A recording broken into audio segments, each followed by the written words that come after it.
Police सुरक्षाकर्मी, यही सब बातों को देख करके गुरु शक्तियों ने सुरक्षा वर्ष मनाया था। और सुरक्षा वर्ष में मिलिट्री में, नेवी में, एयरफोर्स में, पुलिस में सब तरह शिविरों का आयोजन किया गया था। और सब जगह मैं खुद स्वयं भी कई बार गया हूँ। और जाने के बाद में देखा खूब बड़े बड़े जगह, खूब बड़े बड़े स्थानों पे देखा ब्रिगेडियर लाइन के लोग जैसे ही शिविर में आते हैं ना, तो वो रबर की एक पट्टी लेकर के आते हैं, सब अपनी पट्टियाँ लेकर के आए, ऐसे बिछा करके बैठे। माने क्या कारण है? कारण ये 5 साल से योगासन यानी योगा, योगासन यानी योगा, वो योग यानी योगासन ही समझते हैं। तो सब जने इतने बड़े लेवल के लोग भी योगासन माने योग ये समझ रहे हैं। मैंने उनको कहा मैं आपको कोई योगासन कराने वाला नहीं हूँ, मैं उसके ऊपर की बात कर रहा हूँ, मैं ध्यान सिखाने वाला हूँ, मेडिटेशन सिखाने वाला हूँ। इसमें कोई एक्सरसाइज नहीं है, इसमें कोई प्राणायाम नहीं है, इसमें शरीर की कोई गतिविधियाँ नहीं है, इसमें निःशुल्क है। यानी मैंने किया, मैंने कुछ पैसा दिया, वो अहंकार आपके अंदर नहीं आएगा। मैंने प्राणायाम किया, वो भी आपके अंदर नहीं आएगा। मैंने आसन किए, वो मैं भी नहीं आएगा। इसमें मैं को कोई जगह ही नहीं है, आपको कुछ नहीं करने का है, सिर्फ बैठे रहने का है। बैठे बैठे ही आपको प्राप्त हो जाएगा। क्यों?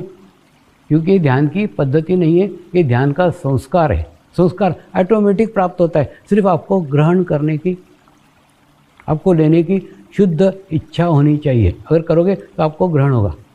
तो इस प्रकार से अलग अलग स्थानों पे, अलग अलग जगह, एकदम बॉर्डर के ऊपर भी जाकर के शिविर किए हैं। लेकिन सब जगह, सब स्थानों पे जाने के बाद मैं ये निष्कर्ष पर पहुंचा हूँ, इस नतीजे पर पहुंचा हूँ, बड़े दुख से कहना पड़ता है, सबसे दयनीय स्थिति पुलिस की है। सबसे दयनीय स्थिति पुलिस की। क्यों? देखिए, military, navy, air force, CRPF, BSF, सबके एक निश्चित एरिया है, उस एरिया के बाहर वो जाती नहीं। उनके निश्चित क्वार्टर्स हैं, निश्चित एक्सरसाइज है, निश्चित खान पान है, निश्चित नींद है, निश्चित व्यायाम है, सब निश्चित है।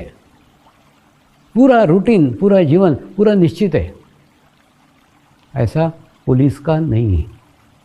पुलिस की नींद ठीक से नहीं है, पुलिस का खान पान ठीक से नहीं है, पुलिस की व्यवस्था ठीक से नहीं है। और दूसरा, पुलिस के ऊपर खूब अत्यधिक भार है, राजनीतिक भार, प्रशासनिक भार, भीड़ का भार, खूब इतना टेंशन, इतना तनाव जितना पुलिस के ऊपर है ना, इतना मिलिट्री के ऊपर नहीं है, सीआरपी पे, माने कोई और सुरक्षा के कर्मियों पे नहीं है जितना पुलिस के ऊपर। पुलिस पे अत्यधिक भार है।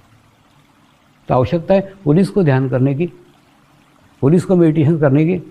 और दूसरा होता है ना, पुलिस के आसपास भी दिन देखो ना, अपराधियों का ही जमावड़ा रहता है। ऐसा रहता है कि मिलिट्री वालों के पास नहीं, ऐसा रहता है कि बीएसएफ वालों के पास नहीं, लेकिन पुलिस के आसपास दिन भर अपराधी। तो अगर अपराधी आपके आसपास रहेंगे दिन भर, तुम अपराधियों पे चित्त डालोगे तो उनका इफेक्ट, उनका प्रभाव आपके चित्त पे पड़ेगा ही।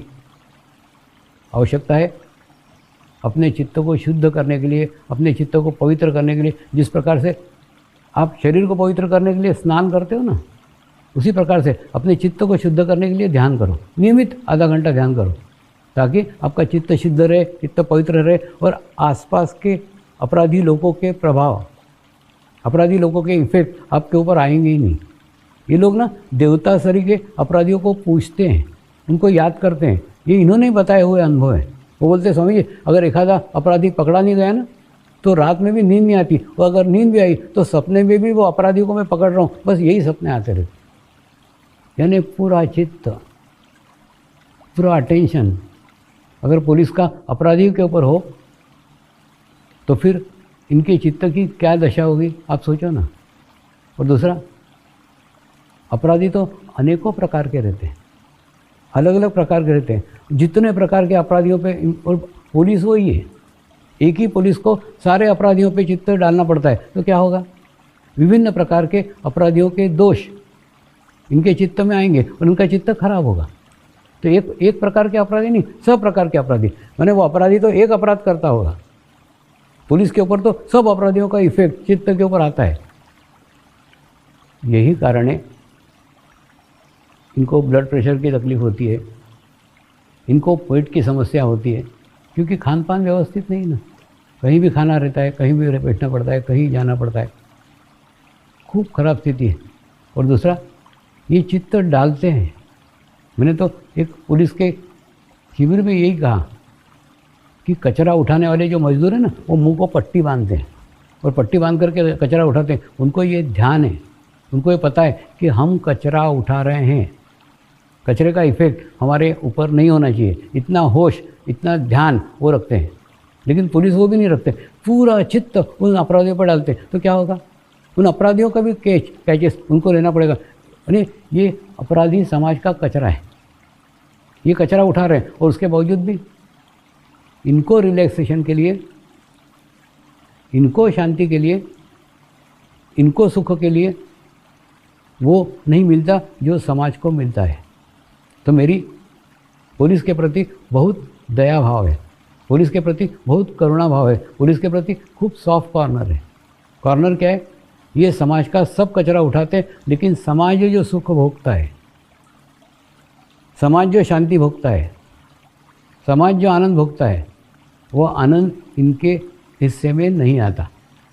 जब ये लोग, सब लोग दिवाली मनाते रहते हैं तो ये डंडे लेके खड़े रहते हैं, सब लोग होली मनाते रहते हैं, ये डंडे लेके खड़े रहते हैं, सब लोग देव दर्शन को जाते हैं, वहाँ रिलैक्स होते हैं, ये बाहर डंडे लेके खड़े रहेंगे। यानी इनके पास रिलैक्सेशन की कोई जगह ही नहीं है, कोई फंक्शन नहीं है, कोई मंदिर नहीं है, कोई तीर्थ क्षेत्र नहीं है। इनकी तीर्थ क्षेत्र पे ड्यूटी लगती है, लेकिन कहाँ, बाहर डंडे लेके खड़े रहने की। ये दर्शन करने नहीं जा सकते, यानी लोगों को दर्शन करवाएंगे, ये दर्शन नहीं कर सकते। तो जगह जगह इन सब बातों से ये वंचित रहते हैं और इस सब का मानसिक दबाव धीरे धीरे धीरे धीरे धीरे धीरे ना इनके ऊपर आता है। और दूसरा, एक परेड का जो सिस्टम है वो अंग्रेज़ों के टाइम का था, 200 साल पुराना सिस्टम था कि left right left right left right करके चंद्र नाड़ी और सूर्य नाड़ी को बैलेंस करके और सामने देखो। उसके बाद में अपने चित्त को स्थिर रखो, बैलेंस रखो, संतुलित रखो। बहुत अच्छा सिस्टम था, जिससे वो एक पूरी पलटन तैयार करते थे, पुलिस को, जवान को बैलेंस करते थे, संतुलित करते थे। यानी उसकी चंद्र नाड़ी और सूर्य नाड़ी दोनों संतुलित करते थे, दोनों बैलेंस करते थे।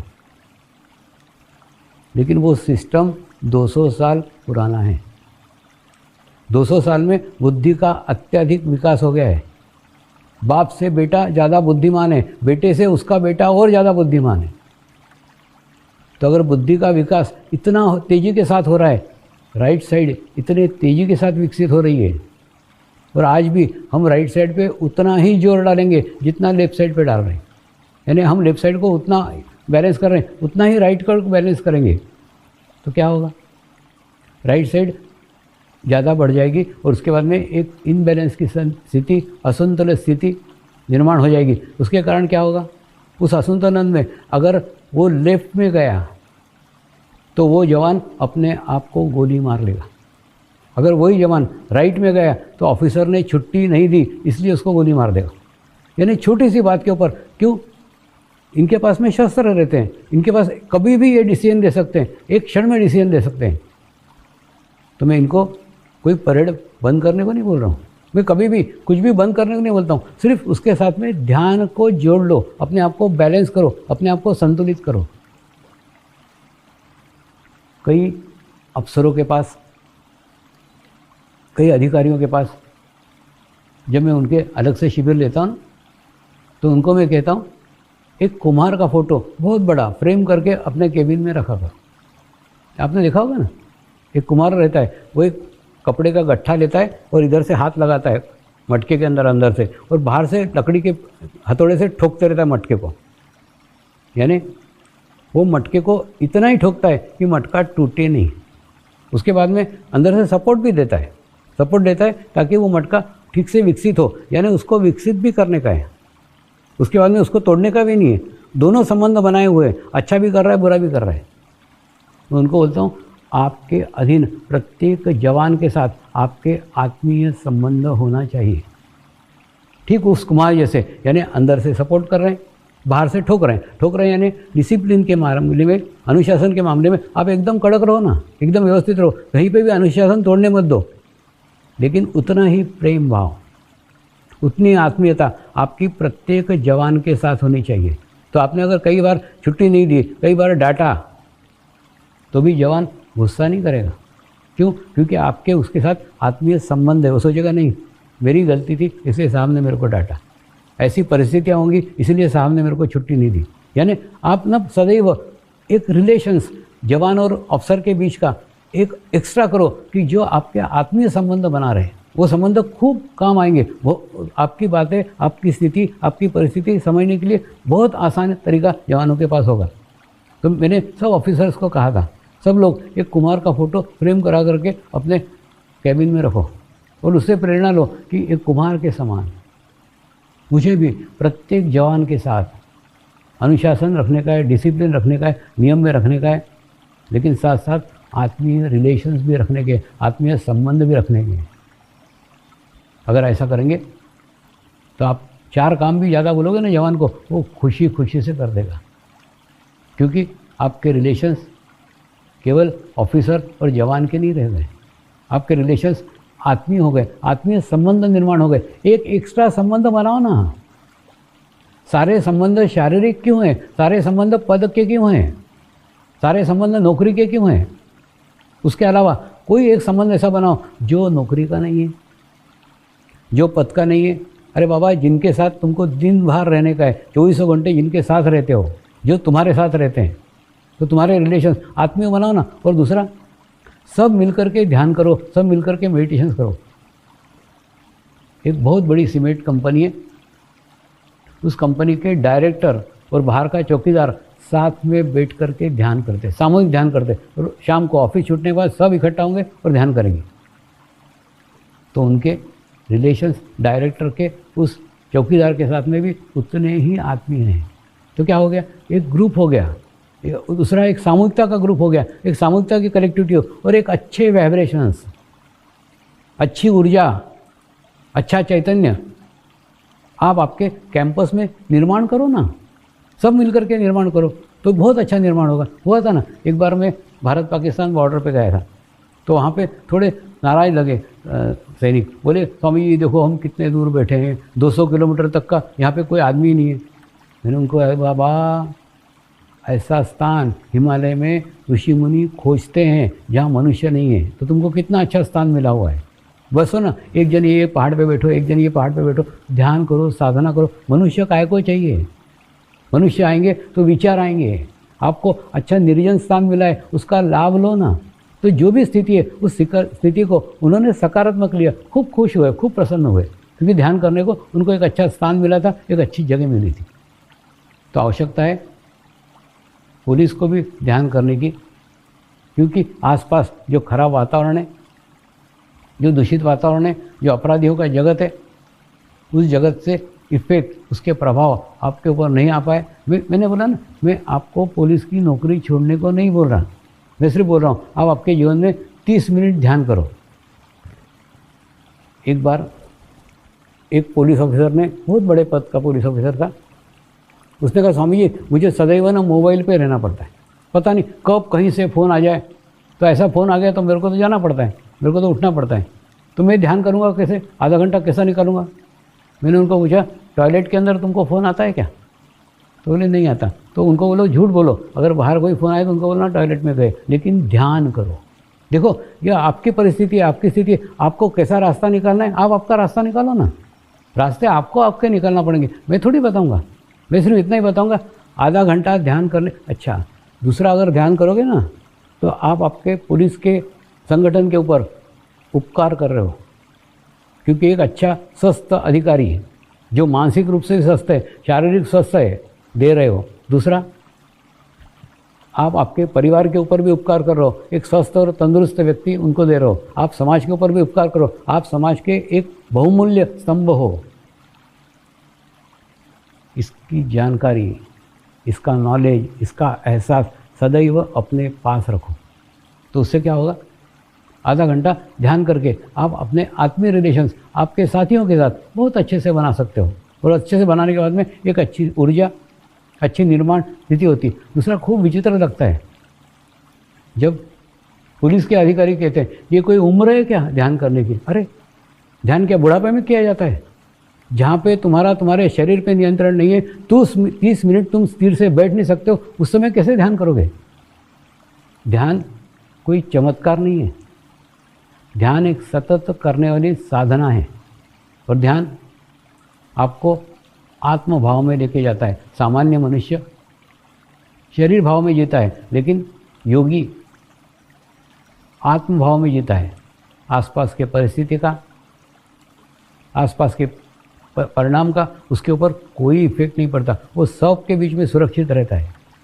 तो मेरी इच्छा है पुलिस भी आभा मंडल बनाए, पुलिस भी अपना सुरक्षा कवच बनाए। वो सुरक्षा कवच लेके आप कितने भी दंगे वाले जगह जाओ, आप कितने वाली झंझट वाली जगह जाओ, कितने ही झगड़े वाले जगह जाओ, उन झगड़ों के बीच में भी आप सुरक्षित रहोगे। इसीलिए आवश्यकता है ध्यान करके अपने आसपास अपना विश्व बनाओ और वो विश्व लेके आप दुनिया के कोई भी कोने में चले जाओ, वो विश्व आपके साथ साथ चलेगा। देखिए पूरा छाया जैसा नहीं है। छाया रहती ना, वो हमारी छाया हमारे अंधेरे में हमारा साथ छोड़ देती है।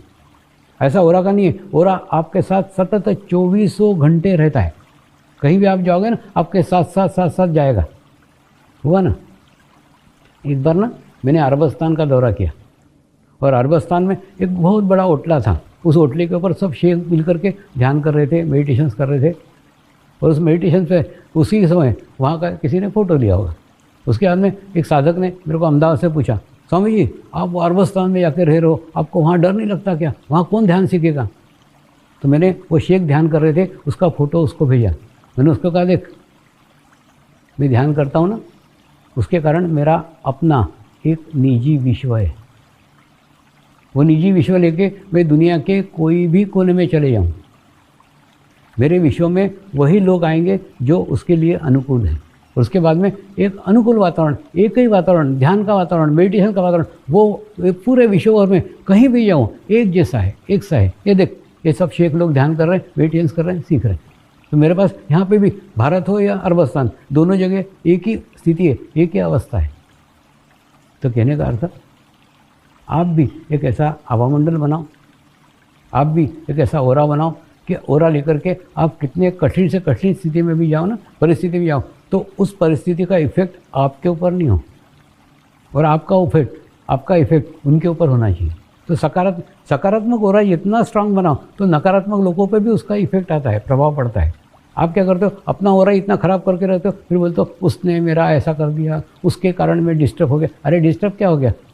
तू उसके कारण डिस्टर्ब हो, तेरे कारण वो ठीक होना चाहिए, तो उल्टा उसके कारण। तो अपने ओरा को इतना कमज़ोर मत करो, अपने ओरा को इतना वीक मत करो कि किसी के कारण भी आप डिस्टर्ब हो। तो आवश्यकता है, पुलिस को अत्यधिक आवश्यकता है ध्यान करने की, मेडिटेशन करने की। और 30 मिनट कैसे निकालने के, वो निकालो, कुछ भी रास्ता निकालो, कुछ भी मार्ग निकालो, लेकिन उस मार्ग में से 30 मिनट तुम ध्यान करो। इसके बाद डॉक्टर हो गए, वकील हो गए, पुलिस हो गए, चौथे हैं पॉलिटिशियंस। ये पॉलिटिशियंस के आसपास भी एकदम नकारात्मक वातावरण रहता है। अगर कुर्सी पे रहे तो कुर्सी जाने का भय रहता है, और कुर्सी पे नहीं रहे तो एक अतृप्ति का भाव रहता है कि कुर्सी प्राप्त करने के लिए रहता है। आवश्यकता है उनको भी ध्यान करने की, उनको भी मेडिटेशन करने की। ये मैं नहीं कह रहा हूँ, ये तो शिरडी के साईं बाबा ने लोकमान्य तिलक को भी कहा था। लोकमान्य तिलक जब शिरडी के साईं बाबा को मिलने आए ना, तो उन्होंने बोला स्वतंत्रता मिलनी चाहिए, इसके लिए मैं आया हूँ, आपके कृपा में स्वतंत्रता भारत को मिले। शिरडी के साईं बाबा खूब शांत चित्त होकर बैठे और उन्होंने लोकमान्य तिलक को यही कहा, लोग बहुत बुरे हैं, लोग बहुत खराब हैं, तुमने लोगों के लिए खूब किया, लेकिन अब छोड़ दो, अब तुम अपने लिए कुछ करो। तो उसके कुछ दिनों के बाद लोकमान्य तिलक की मृत्यु हुई। यानी उन्होंने संकेत दिया था, दुनिया के लिए तुमने खूब कर लिया, अब अपने लिए कुछ करो ना। तो थोड़ा समय पॉलिटिशियन ने भी अपने लिए देना चाहिए। और दूसरा हो गया ना, बिल्कुल कब्र में पैर लटक रहे हैं, जब मरेंगे तो पॉलिटिशियन मरेंगे, ऐसे काहे को? थोड़ा उसमें से बाहर निकलो। कुछ अपने लिए कब सोचोगे, कब करोगे?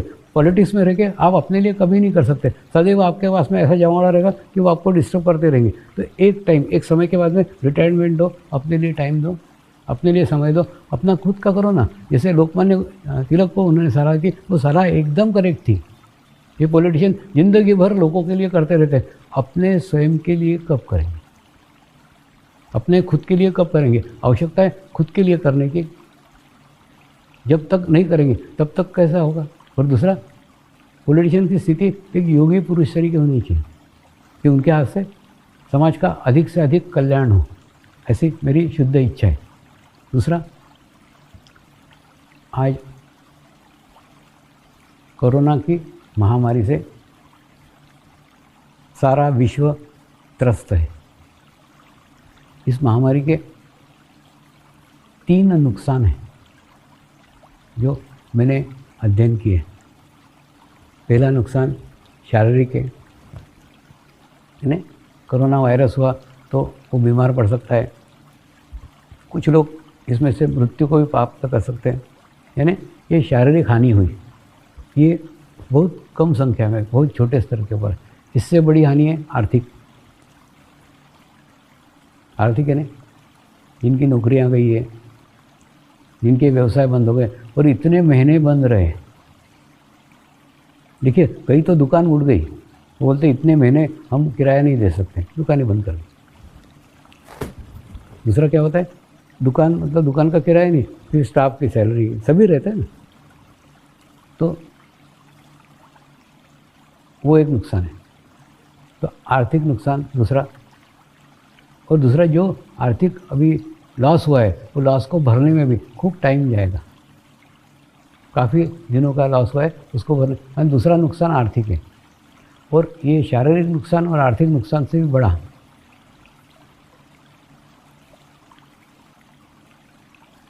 मानसिक नुकसान है।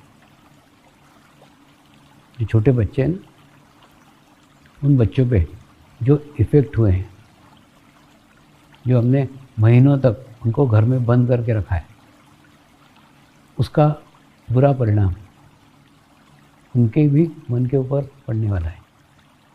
दूसरा, जो प्रेग्नेंट औरतें इस समय काल में प्रेग्नेंट रही, उनके भी शिशुओं पे उसका खराब प्रभाव पड़ने वाला है। हे परमात्मा, हम सभी पवित्र आत्माएं आपको हृदय से प्रार्थना करते हैं कि सारे विश्व में शांति हो, सारे विश्व के आत्माओं की आध्यात्मिक उन्नति हो एवं सर्वांगीण उन्नति हो।